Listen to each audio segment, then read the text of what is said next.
राष्ट्रीय जनता दल झारखंड प्रदेश को मजबूती प्रदान करने हेतु हमारे गरीबों के मसीहा आदरणीय लालू प्रसाद यादव जी ने हुसैनाबाद के पूर्व विधायक एवं हमारे बड़े भाई संजय कुमार सिंह यादव जी को राष्ट्रीय जनता दल का कमान सौंपा है। इसके लिए हम प्रदेश अध्यक्ष बनने पे बड़े भाई संजय कुमार सिंह यादव जी को बहुत बहुत बधाई एवं शुभकामना देते हैं। इसके साथ ही गोड्डा के पूर्व विधायक हमारे बड़े भाई संजय प्रसाद यादव जी को प्रधान महासचिव का कमान सौंपा गया है। इसके लिए उनको भी बहुत बहुत बधाई एवं शुभकामना देते हैं और हम इनसे अपेक्षा करते हैं और उम्मीद करते हैं कि राष्ट्रीय जनता दल इनके नेतृत्व में एक झारखंड में परचम लहराएगा और आगे की ओर जाएगा। आइए बिहार के मुख्यमंत्री नीतीश कुमार के हाथों को मजबूत करने के लिए जनता दल यूनाइटेड से जुड़े। हम लोग के लोकप्रिय पार्टी के झारखंड के लोकप्रिय नेता, गरीबों, किसानों, मजदूरों के नेता, गरीब का बेटा आदरणीय श्री खीरू महतो जी निर्विरोध रूप से आज झारखंड प्रदेश जनता दल यूनाइटेड के प्रदेश अध्यक्ष के रूप में निर्वाचित घोषित किए गए हैं।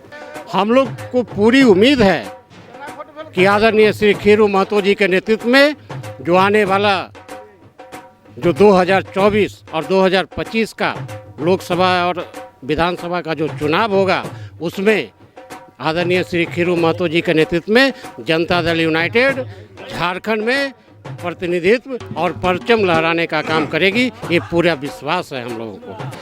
हेमंत सरकार की ओर से पिछड़ों को 27% आरक्षण की केवल घोषणा की गई, लेकिन अब ओबीसी के निकायों चुनाव में आरक्षण नहीं देने के फैसले को लेकर खुद को आफत में डाल दिया है। सुप्रीम कोर्ट की ओर से मुख्य सचिव को अवमानना का नोटिस देकर अपनी मंशा जता दी है।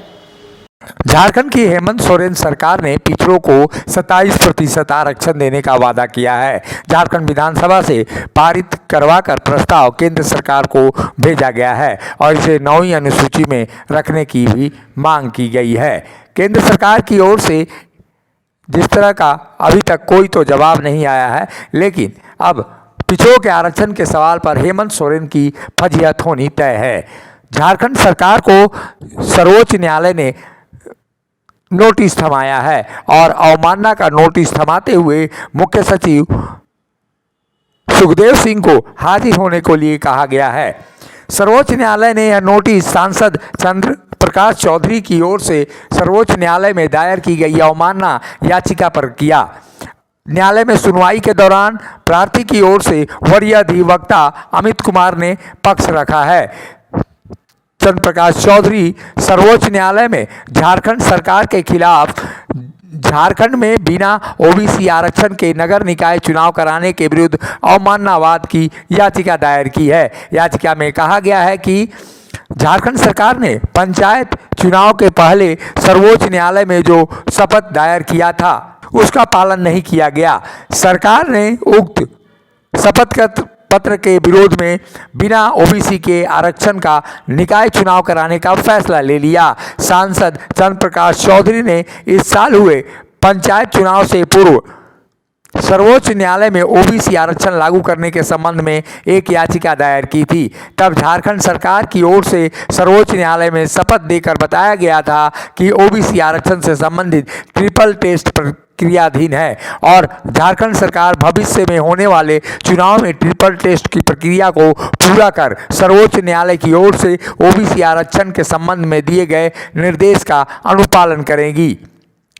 लेकिन झारखंड सरकार ने उसका किसी तरह का कोई अनुपालन नहीं किया, बल्कि पूरी तरह से अनुपालन को तोड़ते हुए, आदेश को तोड़ते हुए अवमानना कर डाली। इसके साथ ही ओबीसी को भी धोखा देते हुए ओबीसी के आरक्षण को भी समाप्त कर दिया। निकाय चुनाव भी बिना ओबीसी आरक्षण कराने के राज्य सरकार के निर्णय के बाद चंद्र प्रकाश चौधरी ने अवमाननावाद दायर किया। इसमें प्रार्थी की ओर से कहा गया कि एक तरफ झारखंड सरकार सर्वोच्च न्यायालय में यह कहती है कि सर्वोच्च न्यायालय द्वारा ओबीसी आरक्षण के संदर्भ में दिए गए निर्णय का अनुपालन करें, करेगी। वहीं दूसरी ओर ओबीसी को आरक्षण दिए बगैर नगर निकाय चुनाव कराने का फैसला झारखंड की हेमंत सोरेन सरकार ने ले लिया है। इससे यह स्पष्ट हो गया है कि झारखंड सरकार की मंशा ओबीसी के प्रति ठीक नहीं है और एक तरह से न्यायालय की अवमानना भी है।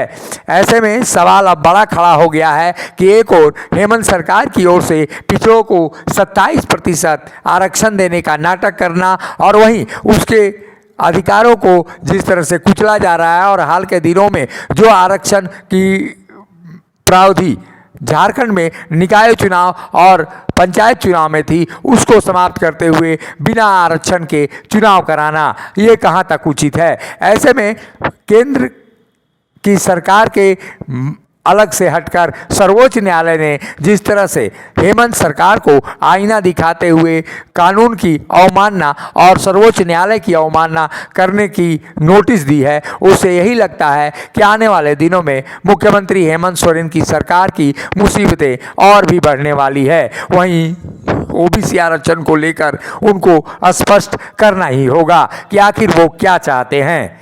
मुखर संवाद के लिए रांची से अशोक कुमार की रिपोर्ट। मिनी लंदन मैक्लुस्कीगंज प्रकृति की गोद में बसा ड्रीम डेस्टिनेशन आपका कर रहा है इंतजार। आइए अपने यादगार लम्हों को बिताइए ड्रीम डेस्टिनेशन में।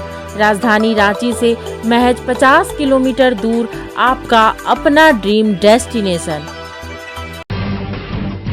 जब टूटती है आस, जब थकती है सांस, जब रूठते हैं अपने मुंह मोड़ता है जमाना, जब अंगड़ाई लेता है संकल्प फिर बनती है कहानी, बनते हैं अनमिट निशान। देखिए मेरे साथ संघर्ष की दास्तान।